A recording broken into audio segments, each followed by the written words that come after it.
All right, we are going to go ahead and start our short story. So after we have read our short story, I'm going to ask you to choose something from the choice board and go ahead and start your project. Thank you for doing your surveys. While you guys start on your project, I am going to score your surveys, and then I will ask for you to let me know which choice that you have chosen from the board. So let's go ahead and start our short story. We're going to gather on the carpet. If you have any questions or comments, please raise your hand. And I'm going to go ahead and start. This story is called Her Hands That Held the Stars by Rebecca Birch. It is a short story. Papa, please, Akeisha begged. I just want to see the stars one time. One chance to get above the ever-smog. She knew she was pushing her luck. If her mother was still alive, maybe things might have been different. But that was like wishing for clean, unfiltered air. Some things were just never going to be. Papa slammed the sanitizer's lid down harder than he should. I've told you no. Your Nana should never have suggested it. She knows how I feel about the rooftops. You fall off a skyscraper, sure, and you're going to paint the ground. He glared over Akeisha's head to where Nana stood near the front entry, her uniform jacket dangling from one hand. She's 12, Papa went on. Just a kid. She should be thinking about math class, not stars. Same age I was when my dad brought me Skyside, Nana replied, hanging the jacket on an empty hook by the door. Not a lot of perks to custodial work, but the key card, well, that's a big one. No, Papa said, that's final. 4 hours later, Akeisha closed the cover of her math textbook and rubbed her eyes. Equations played against the back of her lids in purple after images. She wasn't ready for the test tomorrow by now. More studying wasn't going to help. Papa, Nana, and Akeisha's little brother Tyson were all snoring. Akeisha pressed her face to the window, staring up at the curdled green-yellow eversmog between their skyscraper and the next. She'd never seen a different sky. Never thought she'd have the chance. But then Nana invited her Skyside. Why do you guys think there's so much smog? Like, do you think this is taking place now or maybe in the future? Come up top with me, Nana had said. Such a simple phrase, but it had rekindled a longing Akeisha had suppressed long ago. There was a whole universe up there, if she had the courage to chase it. Stuffing her feet into lace-ups, Akeisha tiptoed out of her room, picked up Nana's uniform jacket, and slipped her arms aside. It was 2 sizes too big, but it smelled of Nana's perfume, and more important, the key card hung from its clip in the front pocket. Before Akeisha could take time to think about what she was doing and what would happen if Papa found out, she slipped out her front door and sprinted down the hallway to the entrance to the service stairway. She hesitated outside for a moment. How high was the climb? Nana only worked the floors between 40 and 60, respectable, middle-low level. The skyscraper soared far, far higher. It didn't matter. Akeisha was young and fit, and she might not get this chance again. She unlocked the stairway and started up. Why do you think it is so important to her to see the stars, to see the universe? By the time she reached the spot where the stairway ended at the institutional metal door, Akeisha was drenched in sweat, dizzy from perpetually turning left and wheezing, but she had made it. The sky was out there. All she had to do was open the forbidden door. Akeisha forced herself not to consider how long it would take her to fall if something went wrong. She wouldn't let her father's fear rule her.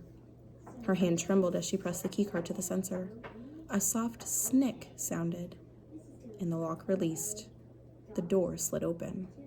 A sweet breeze gusted through. Akeisha drew in a deep breath. The air tasted smooth, without a hint of grit. Her fingers tingled. Go on, she whispered to herself. She stepped out of the sky spear's cocooning walls and onto the roof. A greenish glow rose up from below, but Akeisha's gaze lifted skyward. Stars spread across the firmament like a spilled salt, sparkling, alive. The wind tugged at Nana's jacket, dragging Akeisha forward. She dropped to her knees, tipped back her head, and stretched her hands as if she could touch the impossible stars. Their pale light bathed her exposed skin. She didn't know how long she stayed there, arms open to the sky, before a voice behind her said, "Look at your hands, sweetling." Akeisha startled and looked back over her shoulder. Nana? Nana stood just outside the doorway, her bright crescent smile gleaming softly against her dark skin, damp with perspiration from the climb. Your hands, she repeated. Look at them. Reluctantly, Akeisha drew her hands back down and held them out, palms up. Tiny, glimmering motes sparkled just beneath her skin. Nana closed the distance between them, bent down on one knee, and held out her hands next to Akeisha's. Akeisha stared at them, hers small and smooth, Nana's calloused and bent with arthritis. Both painted the stars. That's impossible. I was sure the stars would come to you, Nana said. They marked my dad, they marked me. Same constellation on all of us. See that bright star there in your right hand at the end of your lifeline? Akeisha nodded. I'm going to call you Sweetling all your life. Akeisha drew her hands close, twisting and turning it in front of her eyes. The stars didn't hurt, just radiated a soft warmth like Mr. Anderson's old tabby. How come I've never seen your stars before? They only kindle in the starlight, though you'll feel them, even when you can't see them. Akeisha peered at the sky, seeking out the constellation that matched her own. It hung just over the top of the nearest sky sphere.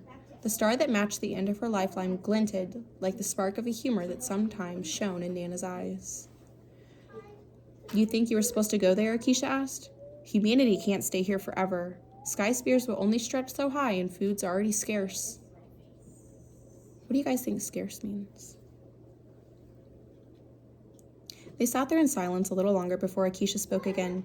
Do you think there are more folks like us? I have to believe it, and I hope they're as driven as you. I don't understand. You had a goal and you chased it. I knew your papa wouldn't give you permission. He's a good man, but he's never been brave. So I laid the breadcrumbs, but you chose to follow them. Nana wrapped her hand around Akeisha's. The points where the stars touched flared with heat. What do you plan to do next? Akeisha paused, listening to the wind rushing past her ears and the small, insistent pulse at the end of her lifeline that seemed to beat in time with her heart. She looked up the sky one more time. I want to chase that star, Nana. All that sky up there, it should be for everybody. Nana squeezed Akeisha's hand gently. Then you do it.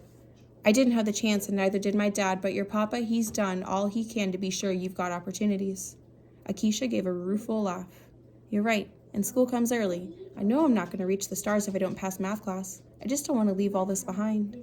You hold the stars in your hands, Sweetling, Nana said, rising and pulling Akeisha to her feet. You'll never leave them behind. Nana gave her a swift hug and kiss on top of the head, then led them back inside to the concrete and steel, back down to the never-ending stairs, back beneath the Eversmog, into a world that would never be the same again. This text leaves us with a lot of questions. Was she really seeing stars on her hand?